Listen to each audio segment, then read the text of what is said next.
Assalamualaikum warahmatullahi wabarakatuh. Bagaimana kabar kalian pagi hari ini? Insya Allah kalian sehat semua. Alhamdulillah anak-anakku, rasa syukur dan puji syukur kita aturkan kepada Allah Rabbul Izzah yang hari ini sampai hari ini memberikan kita kesehatan, sehingga kita masih dapat belajar bersama-sama melalui pembelajaran ilmu. Anak-anak sekalian, anak-anak yang soleh dan solehah, sebelum kita awali lanjutkan pembelajaran kita di pelajaran akidah akhlak, marilah kita mulai dengan membaca doa suratul Fatihah.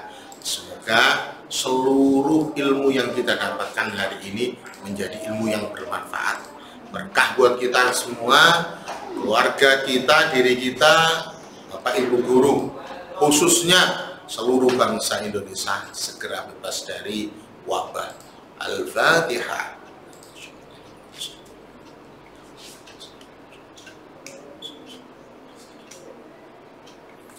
Baik anak-anak, kemarin kita sudah belajar tentang sifat wajib bagi Allah. Masih ingat kalian? Yuk kita nyanyikan bersama-sama sifat wajib bagi Allah. Jumlahnya ada berapa? Ada 20. Wujud qidam baqa mukhalafatun lil hawadithi qiyamuhu binafsihi wahdaniyah qudrat iradat sama basar kalam qadiran muridan. Dari mana tadi? Sama basar kalam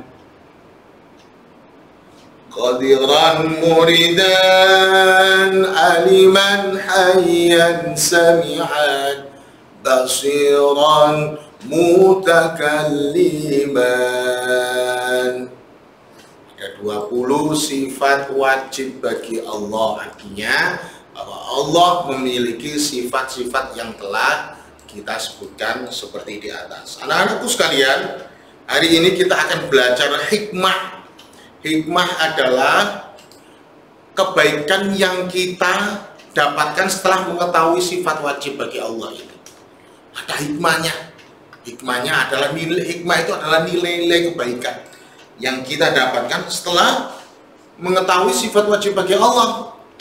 Hikmah yang pertama adalah kita mengetahui bahwa Allah itu adalah zat yang maha sempurna.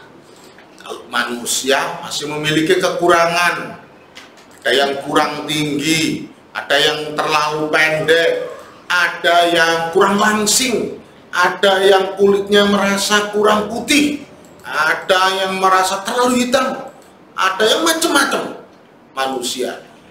Ada yang badannya sehat, badannya kuat, tapi tidak memiliki suara yang indah. Ada yang memiliki suara yang indah, akan tetapi merasa wajahnya kurang tampan atau kurang cantik dan lain sebagainya. Tapi Allah tidak seperti itu.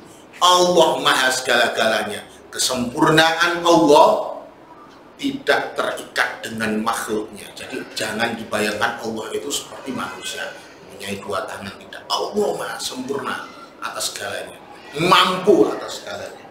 Yang kedua, kita akhirnya dapat memiliki kedisiplinan hidup. Kenapa? Karena kita selalu merasa diawasi oleh Allah. Allah itu memiliki sifat sami'an, zat yang mendengar, selalu mendengar dimanapun kita, apapun yang kita bicarakan, walaupun kita bersembunyi. Dimanapun tempatnya Allah tahu, karena Allah memiliki sifat aliman. Allah zat yang mengetahui, tahu kamu menyembunyikan, mengambil milik teman kamu, mengambil sesuatu yang bukan milikmu. Allah maha tahu, menjadikan kita bertambah disiplin.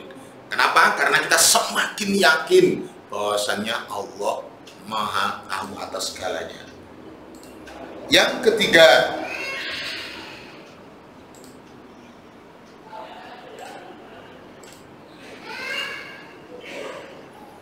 kita akan senantiasa bertanggung jawab atas segala apa yang kita lakukan. Contoh, kalau kita berbuat salah, maka sebagai konsekuensinya maka kita harus meminta maaf. Kalau kita merusakkan barang temannya, ya kita harus mengganti. Kalau kita mendapatkan tugas untuk mengerjakan soal, maka kita harus menyelesaikannya, bertanggung jawab. Karena apa? Karena kita tidak bisa lari dari tanggung jawab itu. Kalaupun toh kita lari, ada manusia yang tidak tahu, bapak ibu guru tidak tahu, orang tua kita tidak tahu, tapi Allah Maha tahu. Anak-anakku sekalian, kita melakukan sesuatu yang barangkali kita anggap Allah tidak tahu, tapi Allah Maha mengetahui semua perilaku kita. Allah Maha kuasa, Maha mampu atas segalanya. Satu hal kita wajib hukumnya, wajib ya, meyakini bahwa Allah memiliki 20 sifat yang telah kita hafalkan tadi. Maka setelah kita mengetahuinya, apa yang kita lakukan? Yang pertama, hanya kepada Allah kita berlindung dan meminta pertolongan. Kalau kita memiliki permasalahan, kalau kita sedang bersedih, ngapain kita meminta tolong kepada zat selain Allah? Kita meminta pertolongan kepada Allah. Kalau kalian merasa punya permasalahan yang besar, ketahuilah sesungguhnya Allah itu zat yang maha besar. Kalau kita memiliki masalah yang sangat rumit, ketahuilah Allah itu zat yang maha memudahkan segala urusan kita.